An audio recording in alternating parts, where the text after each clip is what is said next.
The courtroom is quiet, nearly unnaturally so. Mary stands firm, her hands shaking a little, not with fear but with rage.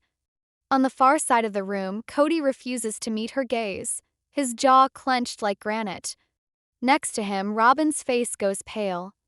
The judge leans forward just as Mary forms four soft words that make a chill run through the room. That child isn't yours. From here on, nothing will ever be the same. The following is betrayal, DNA deceit, and a secret hidden for more than a decade. Mary's revelation today has the potential to destroy the Brown family to its very core. When the massive courthouse doors swing open, it seems almost a warning. Enter at your own peril. The air is thick, electric like a storm cloud waiting to break. Cody Brown stands stiff at the defense table, his notoriously slicked-down hair still in place, but his face tells a different tale, a man preparing to take a hit. Robin sits beside him, tissues already crumpled in her fists despite the fact that the trial hasn't even started. Her makeup is impeccable now but won't be for much longer. Across from them, Mary sits like a tempest bottled up in flesh. Her eyes, ice blue, unflinching, fix on Robin. There's fire there, yes, but beneath it? Heartbreak. Betrayal. Kind that rewrites a human being. The judge walks in. Murmurs dissipate. Mary Brown versus Cody and Robin Brown is on. But this isn't a custody battle. It's not even a suit for defamation. This is about a buried truth for nearly 12 years fighting to resurface. The heart of it all, a DNA test, a child, and a lie so strong that it reduced a family tree to embers. 7 months prior to that, it began inconspicuously. Mary vanished from the limelight following her breakup with Cody. No interviews. No tearful social media updates. Just silence. Then, one night, Christine phoned. "Mary, I need to tell you something, and it's going to hurt." Christine had put her hands on something, vintage hospital charts, birth records, dates that weren't part of the narrative Cody and Robin had spun for the world. That tiny fissure was enough to prompt Mary to do the unthinkable, request a private paternity test. And when the results came back, Mary came close to collapsing in her own kitchen. Solomon wasn't Cody's child. Today, she isn't merely walking into a courtroom. She's walking into a battlefield, sheathed in evidence and years of betrayal branded deep within her. She recalls Cody's words once, "You're the glue, Mary. You hold us together." What he never said was, "Only when it's convenient." Since Robin arrived, Mary had been pushed aside, shut out of choices, disregarded, gaslighted into thinking that she was the issue. Yet now, she is aware the treachery went deeper than emotions. It was in the bloodline. Mary's attorney presents the opening statement with accuracy. This case is not about a family dispute. It's about lying. It's about a woman who was dumped while the man she trusted reworked the truth. It's about a child, Solomon, who was used as a pawn. And most importantly, it's about accountability. Cody shifts uncomfortably in his seat. Robin winces. They know what's coming. Mary didn't come here for revenge. She came for justice. And the truth? It bites. When Cody is called to the stand, he begins smug. "Sure, we've had problems," he replies with his practiced smile. Mary's always been dramatic. He turns their early years into a well-rehearsed speech, a misunderstood patriarch, a romance turned bad. But then the lawyer pulls out Exhibit B, the sealed DNA report. "Mr. Brown," the lawyer says slowly, "do you know what this is?" Cody blinks. "I don't know what that is." Here's the paternity test from 6 months ago. It indicates, with 99.9% probability, that you are not the biological father of Solomon Brown. Robin gasps. Cody lowers his head. Mary doesn't even blink. The silence is oppressive. Then the whispers begin. The judge bangs his gavel. "Order in the court." Mary finally leans forward.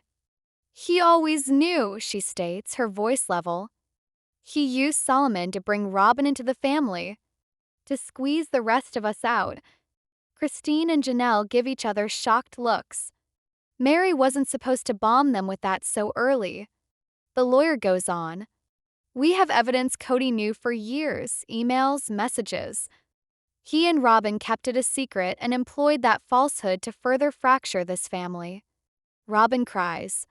Her tissues disintegrate in her palms. Cody glares back at the press in the rear of the room. Because now it's not merely a legal debacle, it's a war of PR.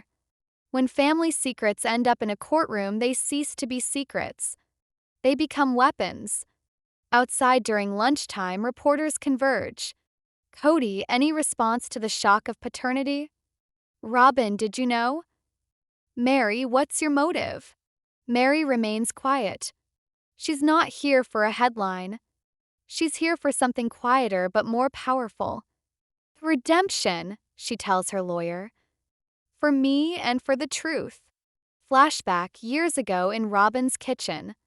Robin had spoken in a whisper, if this ever gets out, it'll destroy Cody. Now Mary understands it wasn't Cody that Robin was afraid of. It was herself. Back in court again, the next witness is summoned, a nurse who was present the day Solomon was born. She matter-of-factly verifies timelines and one other thing. There was another man, she states. He visited Robin in the hospital. He and Cody had a fight. Loudly. We were instructed to keep it down. Collective gasp ripples through the room. Cody hides his face. One testimony has already cracked the story. This one could blow it wide open. The judge brings down the gavel. Due to the sensitive nature of this testimony, we'll recess until tomorrow. All parties are advised to avoid media contact. Mary gets up, steadfast. She looks over at Christine and Janelle.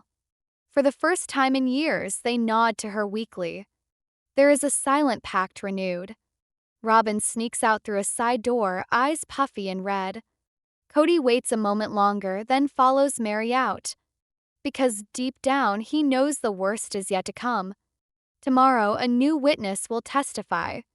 The man who went to see Robin in the hospital. And what he is aware of could turn this civil case into a criminal one. So, what does happen when his truth finally appears? He enters quietly, a man in his late 40s, dressed in a dark blue jacket, pressed shirt, and the type of anxious energy that causes a room to clench.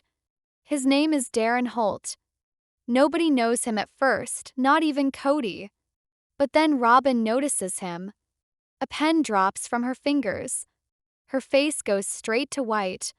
Her lips form words about barely, no, not him. Her lawyer demands a private conference in an urgent tone, but the judge refuses. It's too late. Darren is already being led to the witness stand. And with it, the mood in the courtroom abruptly shifts. Everyone senses it. This is not just another witness. This is the guy who can bring down the whole sister wives' empire. He is sworn in, follows hard. His eyes don't glance toward Cody or Robin. He looks directly ahead, firm but shaking around the edges. I'm not here to hurt anyone, Darren starts quietly. But I've had this secret for 12 years, and the truth's gotta live somewhere. Mary's lawyer approaches cautiously. Mr. Holt, what do you know about Robin Brown? There is a moment of silence. Then a sigh. I dated Robin before she married Cody. On and off. For 3 years. Cody's brows rise a little. That aspect of Robin's history isn't surprising. But the attorney doesn't let up. Did you have contact with her when she was pregnant with Solomon? The air freezes. Darren nods. Yeah. She called me a few times. Said she was afraid. Said things weren't sure with Cody. She needed assistance. Robin tightens her eyes closed. And did you visit her in the hospital? Yes, Darren responds. The day after Solomon was born. She said I had to go see him. A ripple of murmurs passes through the courtroom. The judge bangs the gavel. Order. Allow the witness to answer. And what did you do when you saw the child? The lawyer continues to push. Darren gulps hard. His voice breaks. He looked like me. Cody bursts out, "That's a lie." The judge snaps his head toward him. "Mr. Brown, one more outburst and you'll be removed." Robin is trembling now. Her shoulders curve inward, her stare fixed on her knees like a scolded child. "Did Robin ever say the child might be yours?" the attorney asks. Darren nods. "She did. That evening. She told me she didn't know, the time frames were too close. And if anyone ever discovered the truth, everything would come crashing down." "And did you remain silent?" Darren breathes out. "I did. She pleaded with me. Said Cody would raise him, that it would be best for Solomon. I didn't want to make things worse. 12 years of silence unravel into 5 words. He looked like me." Mary sits in silence. No smile. No tears. Just the quiet acknowledgement of a woman who already knew inside. Cody nods his head slowly, as if the very room around him is spinning. "Mr. Holt," says the lawyer smoothly, "did you ever request a DNA test?" "No. I wanted to, but I was afraid." "And are you ready to take one now?" The courtroom waits with bated breath. "Yes," says Darren. Even the judge is quiet for a moment. Then he leans forward. "Noted. We will conduct a court-ordered test to confirm this testimony." Robin speaks at last, her voice barely above a whisper. "This isn't fair. They're turning it all around." The judge looks at her firmly. "You will have your chance, Mrs. Brown. I recommend you prepare thoroughly." Court recess. Pandemonium breaks out. Reporters outside circle like vultures. Twitter, Facebook, and TikTok erupt. Hashtag Not Cody's Kid begins trending. In the corner of the courthouse hallway, a soft, delicate moment is shared by Mary and Christine. "You were right all along," Christine whispers. "And we thought you were just bitter," Mary and Christine said. Mary doesn't rub it in. She merely nods. It still hurts. In a conference room, Cody is a tempest. "You knew," he growls at Robin. "You let me stand there like a fool." Robin slaps back. "You weren't there, Cody. You were too busy playing house in the cul-de-sac. Darren was there when you weren't. They are pulled apart by their lawyers before the fight can blow up further. Tomorrow Robin will be testifying. And this time, no more hiding behind someone else. Truth or lying." Mary goes into her hotel room by herself that evening. She shuts the door, locks it, and breathes a sigh she's carried for days. Her gaze falls on a worn photograph on the nightstand, 5 wives smiling tightly. She says to the silent room, "You lied to all of us." Flashback. Robin sat on Mary's couch once, tears spilling. "I would never do that to you," she'd said. But now, Mary doesn't know if those were tears of guilt or cunning. Day 3. Courtroom is chilly. Robin enters like a ghost, her attorney gripping her elbow. Her face doesn't show anything, but her eyes tell it all. "This is my last shot." She's under oath. Sits down. "Mrs. Brown," the attorney starts, "you heard the testimony. Did you ever think Solomon was not Cody's biological son?" Robin's lips quiver. "I did." Cody closes his eyes. "Did you inform Cody?" "No. I couldn't. The family was already collapsing. Christine was leaving. Janelle was aloof. If he knew, it would have ruined everything. So instead, you let him think Solomon was his?" "I did it to shield the family," Robin blurts out. "But you lied," the attorney retorts. A lengthy silence. "Yes," Robin whispers at last. The judge's face sets in a line of disappointment, not anger, worse. "You knew you committed paternity fraud," the attorney goes on. "And now, Mrs. Brown, you're being held accountable. But first, one final question. Was there anyone else complicit in keeping this secret?"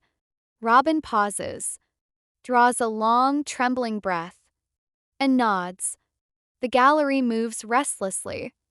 Christine glances across at Janelle, whispering, "Who?" The attorney is confused. "Who do you mean, Mrs. Brown?" Robin's eyes scan the room and settle on Janelle. Gasp. Courtroom explodes. Janelle sits up with a jerk. "What are you saying?" "You knew." Robin yells. "You told me to bury it. You told me it would devastate the kids." The gavel comes down. "We are adjourned. Mrs. Brown, you will make a complete statement tomorrow. And if your allegation is untrue, you will be held in contempt of court." Janelle's face doesn't change. Christine seizes her arm. "Tell me she's lying. Tell me you didn't know." But Janelle doesn't say anything. Mary doesn't appear victorious, only exhausted. Another fissure is split in this already broken family. And behind that fissure might be something even more sinister. Janelle's silence hangs the question like a knife. Is she guilty? Or protecting a deeper secret? Then it starts, the sort of storm that no one can stem. Even the strongest sister-wife has a breaking point. The only question is when. And why? Mary's lawyer approaches cautiously, his tone measured. "Janelle, you've been a member of this family for decades. You know the dynamics better than anyone. So let's begin simply. Did you know Solomon may not be Cody's biological son?" The ensuing silence is as palpable as a physical object. "Yes." Gasps spread through the gallery in a wave. Christine's hand goes to her mouth. Cody winces. And Robin, seated rigid at the defense table, remains frozen. The lawyer's eyes widen in shock. "You're admitting that?" "I am." Courtroom seems to shift. Mary leans forward, eyes aflame, not with anger but with the naked pain of betrayal and disorientation. "When did you find out?" the attorney probes. Janelle exhales slowly, like she's been holding her breath for decades. "The day Solomon was born. Robin had called me, sobbing," she'd said. There was a possibility the baby wasn't Cody's. She'd said Darren had been available at the same time. The timelines had intersected. I'd said she should be sure. But she wouldn't get a test. She said Cody would never be able to know. That it would ruin him. "And you had agreed to keep quiet?" Another pause. "Yes." Christine is shaking her head slowly, whispering, "No, not Janelle." But it's not so much what Janelle did know, it's why she didn't say anything. The lawyer continues. "You and Mary were best friends back then. Why didn't you speak up?" Janelle's eyes are welling up with tears. "Because I was afraid." "Afraid of what?" "Of losing everything. Mary, back then, everything was disintegrating. You were being shoved out. Christine was out of fights. And Robin was the glue, at least that's what we said. Cody had known back then, the family would have blown up years ago. So yeah, I kept it under wraps. And I regret it every single day. Some betrayals are accompanied by fire. Some are accompanied by quiet remorse. This one wounds." Mary looks at her for a long, shaking moment before shifting to face the judge. "I want to ask her one question," she says quietly. The judge nods. Mary stands slowly and approaches the witness stand. Her voice trembles, not with anger but something thicker. "Did you ever consider how that lie would hurt me?" Janelle pauses. "I did," she finally says in a whisper. "I thought you were strong enough to take it." Mary's eyes flash. "I wasn't." She sits back down. The silence she leaves is more deafening than any scream. Later, in closed doors, the attorneys fight over how to deal with Janelle's confession. Cody's face is white. "She betrayed us," he growls. Robin retorts, her tone icy. "You betrayed us first. The day Solomon was born, you ceased being our husband." For the first time, Cody does not deny it. Back in court, the judge astonishes everyone. "I want a character testimony from someone not directly involved." Mary's lawyer nods. We have one more witness. Christine moves forward. A low buzz goes through the room. Even the stenographer sits upright. Christine takes the oath and the witness stand, her voice firm but laced with pain. I left the family because of lies, because of silence, and because of fear, she states. She then glances over at Cody. And because my husband stopped being a husband. She addresses Mary. I didn't know what Robin and Janelle knew, but I saw what it did to you. I watched you disappear as we all acted like everything was okay. I watched you vanish from the family portrait and from us. And I was too much of a coward to stand with you. Her voice breaks. And you, Janelle, you were supposed to be her sister. Tears glint in Christine's eyes. But as of today, I am. Mary lowers her head, tears running down. Not for Cody, not even for the lie itself, but for the sisterhood she lost and may just be reclaiming. This trial isn't only bringing lies to light, setching out truth scar by scar. On the sidewalk, people chant, signs wave, justice for Mary. DNA doesn't lie. Truth hurts but heals. Inside, the judge's voice is hushed. Due to the emotional significance of today's testimony, we'll recess until Monday.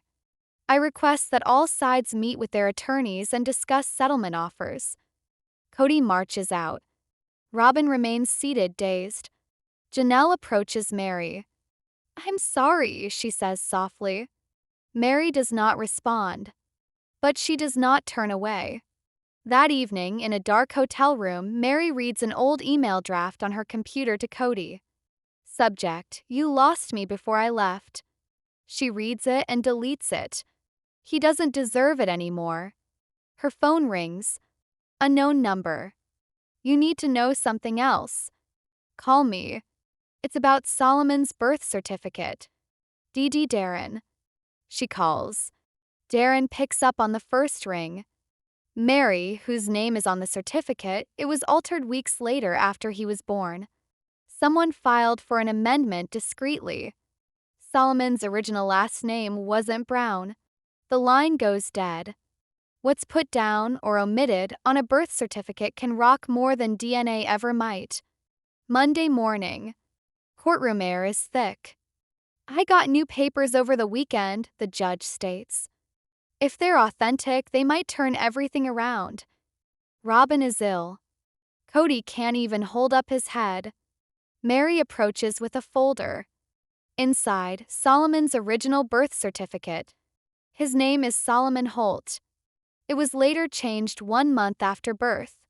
Signed by Robin. Courtroom erupts. You changed his name and didn't inform me? Cody slams his fists on the table. Robin begins to cry. I didn't know what to do. You weren't here. But Cody doesn't scream. He doesn't even sob. His face goes numb, like a man witnessing his entire tale go up in flames before him. He spent years constructing this life around this kid. And now the ground is shifting. What else has been buried? How far does this lie reach? Session 4 is approaching, the cliffhanger nobody will see coming. Monday, 11:14 a.m. Courtroom is quiet, but the tension is palpable. Cody's lips are a white, tight line. Robin's shoulders droop in defeat. The birth certificate rests on the judge's bench like a specter. It's not about DNA anymore, the judge whispers. It's about documents. Fraud. Intent. Deception. He puts on his glasses. Renaming a person isn't illegal in and of itself. But if it had been done to trick a spouse or a legal guardian, that's bad. Cody explodes. Bad? I signed all of his school, insurance, and legal papers thinking he was mine. That's not muddy, that's fraud. Robin finally speaks between sobs. I didn't do it to trick you, Cody. I did it because I was scared. And when fear is in charge, truth not only hides, it gets altered. The judge calls Robin to the stand again. Did you deliberately forge or alter documents during Solomon's first few months? Robin waits long enough for everyone to know what's coming. I made the request. But I wasn't alone. Mary's attorney leans forward. Who was with you? Robin's eyes dart around the room, shaking. And she says a name nobody is expecting. Cody's dad. William Brown. The room is shocked silent. Christine's mouth falls open. Mary leans forward in shocked silence. Cody glares at Robin like she's just torched his childhood house to the ground. Excuse me, the judge says, her voice pinched. You mentioned William Brown, Cody's father, assisted you. Robin nods. He knew. I was hysterical. I didn't want to be a mother by myself. Cody and I weren't married yet, but William, he said nobody ever had to find out. Outside, reporters swarm the courthouse steps.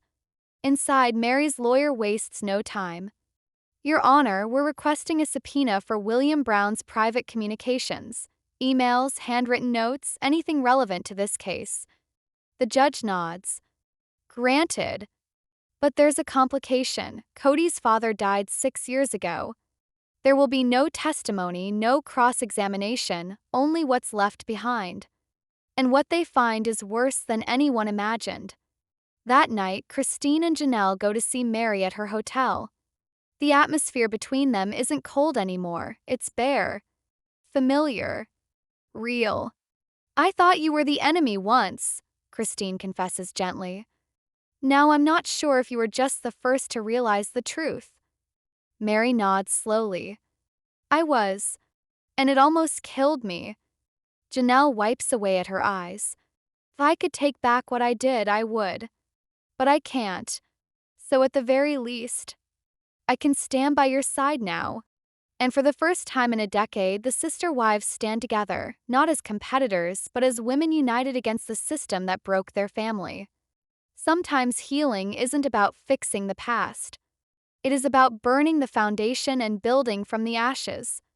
Tuesday morning, the subpoena documents arrive. Old notebooks, dusty printed emails, a single envelope marked in pencil Solomon Legal. Inside is a letter from William Brown. Robin is not to blame. She's scared. I've advised her to claim the child as Cody's. If this gets out, the family will splinter. Cody doesn't need the truth, he needs stability. We'll change the certificate. I'll help. WB. Mary's face goes white. She had known William was old-fashioned, perhaps even cruel. But this was manipulation from beyond the grave. The letter is read in court. Cody's face is impossible to read, but his shoulders slump as if something within him finally has given. Mr. Brown, the judge asks, do you have anything to say? Cody's voice is a whisper. I don't know what to believe anymore. But the judge isn't interested in beliefs. He's interested in facts. This, he announces, is another cover-up. Mary's paternity fraud claim is formally certified. There will be a civil trial unless the parties reach a settlement. Robin collapses into her sleeve. Her attorney mutters wildly. Cody doesn't say anything. He simply stares at Mary, not with outrage but with empty loss. A shiver runs down him. He might never really know whose children are his. And worse, never be able to trust anyone again. And he has only himself to blame. You can lie to the world, but blood manages to find its way home. At recess time, Mary sits by herself in the hallway, her back to the rustling of reporters and lawyers. She scrolls back to a message she had penned for Solomon. You're not to blame. You never were. I only fought this fight to protect the truth, not to hurt you. One day, I hope you'll understand why. She doesn't send it. She simply closes the phone and stands a little taller. This isn't over. That night, Mary finds an envelope under her hotel door. No stamp. No name. Inside, a flash drive marked in black ink, Cody Private Audio. Her hands tremble as she plugs it in. A scratchy recording begins. Robin's voice. If Mary ever finds out, it'll be over. We'll just say Solomon came early. That'll explain the timing. And then Cody's voice. Just ensure no documents contradict it. She'll accept it if it appears clean. Mary freezes. Her breath catches in her throat. She plays it again. And again. And again. This is not just evidence. This is intent. Collusion. A plan to defraud. Proven, this could take the case from civil disagreement to criminal inquiry. Wednesday morning, Mary is the first to reach court. She hands the flash drive over to her lawyer. Verify it. Then file it. 30 minutes later, the courtroom explodes. The judge hears intently as an audio expert verifies. The recording is real. Unedited. Robin's face crumples. Cody doesn't utter a word. The judge exhales longly, the kind people give before dropping a gavel on history. Strong indications of willful deception by both of them, he declares, to defraud legal documents and personal relationships. His eyes fix squarely on Cody and Robin. I am referring this case to the district attorney's office for criminal consideration. Gasps spread through the gallery. This is no longer betrayal. This is fraud. The judge stands. This session is adjourned. Criminal proceedings may ensue. The room remains, some in shock, some in grief, some in silence. As Mary exits, Cody lingers. She flashes him a faint, serene smile, not victorious but done. Robin moves to grab her. Mary slides her hand out. You had 12 years to be honest. I gave you every opportunity. And she leaves. The courtroom is empty, like a house after a storm has torn off its roof with clean force. But the tale isn't finished. The bringing in of fraud allegations turns the whole thing upside down. And now, Solomon himself will be summoned to testify. Thursday. Courthouse is not a building anymore, but a stage. Look, each breath is written in advance by fate. Side, a sea of reporters has assembled. CNN, TMZ, The New York Times. Headlines shout, DNA bombshell turns sister wives saga into courtroom scandal. Inside, the chaos yields to silence. Mary sits quietly. Not so calm, but steady. She's ridden out the storm. Whatever comes afterward, she'll meet it standing tall. Robin appears frayed, eyes red-rimmed, shoulders slumping. Her lawyer whispers tactics, but the spin is too late. Cody sits forward, quiet. The man torn between the family he destroyed and the fantasy he created. The judge enters. Before we go any further, he says, we'll hear from the individual at the center of this case. Everyone looks as Solomon Brown, 12 now, tall and thin and shaking, walks forward. Christine covers her mouth. Janelle hides her face. When a child witnesses, it's more than testimony. Truth in its purest sense. Solomon steps up to the stand, clenching a letter. His voice quavers, but his words are firm. My name is Solomon. I grew up thinking Cody was my dad. That we were a big, happy family. He gulps. But this year, I learned that wasn't true. The room is silent. I don't know who my actual dad is. I don't know why everyone was lying. But I do know. It's not my fault. His voice cracks. Cody's lips quiver. Robin cries. And I just wanted to tell Mary, thank you for standing up for the truth. Even if it caused pain. Mary clamps her lips together. Tears fall silently down her face. Solomon folds up his letter. I just want to know who I am. The judge slowly nods. Outside, they call him the boy at the center of the Brown trial. But in this room, he's not a symbol. He's a kid trapped in a storm he did not build. Now, the judge must make two gargantuan choices. Will the case of Mary go to complete civil judgment on paternity fraud? Will criminal charges go forward for forgery of legal documents and infliction of emotional damage through fraud? But first, one last witness. Cody Brown. The judge summons his name and the room falls silent. Slowly, he stands, not glancing at anyone, just straight ahead. He fiddles with the microphone with a soft, trembling breath. "I wanted to think that I was Solomon's father," he starts softly. "I loved him. I still do." There is a big silence. But I also noticed the signs, the timelines, the doubts. I just did not want to accept it. Another gasp, heavier this time. I disappointed my wives. All of them. I was controlled by pride and fear. I lied to myself. And I let Robin lie for me. Courtroom lets out a collective gasp. Robin's face drops, the weight of the moment hitting her all at once. Cody keeps going, steady now. "But I'm here. And the truth is worth more than my reputation. More than our show. More than everything." Even a man who's lived a life of lies can have one moment of honesty, if he's willing to lose it all to speak it. Silence. Not the ordinary kind, the heavy kind that sits on everyone's shoulders. Robin turns to him, her voice breaking. "You're throwing me under the bus." Cody meets her gaze slowly. "No. I'm setting us both free." Mary doesn't gloat. There's no victory in her expression, just a quiet relief. A kind that aches but heals at the same time. The judge nods. "Thank you, Mr. Brown." Then calls for closing arguments. Mary's lawyer stands up, his voice calm and controlled as if a slow breath. "This case isn't about legal documents. It's about 12 years of emotional battering. It's about a child's erased identity. And it's about a woman discarded for asking too many questions.